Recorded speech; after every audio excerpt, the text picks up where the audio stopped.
Isar-Runde. Der Web-TV-Talk aus dem Herzen Münchens. Aus dem Herzen Münchens. When we talk about 3D printers, so what are we talking about right now? 3D printers are a class of devices that allow you to make almost any object in the volume that they can manufacture things in. So if you have a 3D printer, on the inside it could make almost anything. And the 3D printers are becoming better and more versatile in almost every few months. So we are a company, Ultimaker, and we sell a 3D printer, which is a very friendly and powerful 3D printer, allowing you to make things at home. So at the moment I'm thinking about being a designer or an architect, so this would be something for my office. But is it also something for a consumer? Yeah, I think if you're a professional, it's almost an indispensable machine, because if you want to collaborate with other people on things, on physical designs, it's just perfect to have. But also if you want to have one for your own home, it's the start where you start living in the future at that point that you have a 3D printer. So you don't throw away the things that break, you print another of those parts that broke. So you can fix just the thing that broke. Or if you want to have something that's it won't fit, for example, on your if you have a lamp and you want a lampshade that's customized, then you can design your own lampshade, for example. Some people are talking about an industry revolution. So what are these 3D printers killing right now? I wouldn't say that they are killing much, but they are providing a new alternative. So instead of just going to a store, you could also design something for yourself or download something and then print it.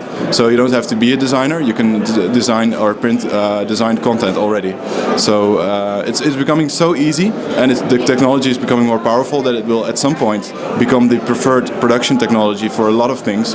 For example, going to a certain place and not finding the object that you really want and going somewhere else is also it takes a lot of pollution, it takes a lot of your time, and you still don't have what you want. And the amount of success cases of finding what you want from your 3D printer or finding it online and then printing it, it will be a larger share of the cases than you will find things in stores at some point.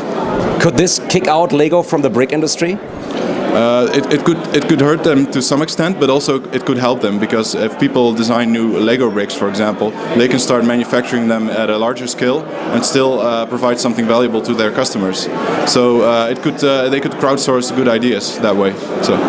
But there's also people who think there is a new piracy discussion. So now we have the piracy in 3D. So like stealing ideas, stealing design ideas, and then printing them on their own hands at home. Mm-hmm. Yeah, it's a lot of people use the parallel to, for example, illegal MP3 file sharing, and then you'll notice that a lot of people use, for example, iTunes, and they pay for their music. So it's not that people don't want to pay; it's just that the industry has to be has to be prepared for it. And I think that given the time that we are in now and the lessons that we've learned, something better could emerge.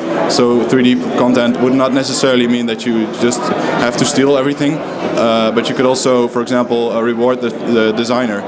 It could be a voluntary donation, or people could put files online and charge for it.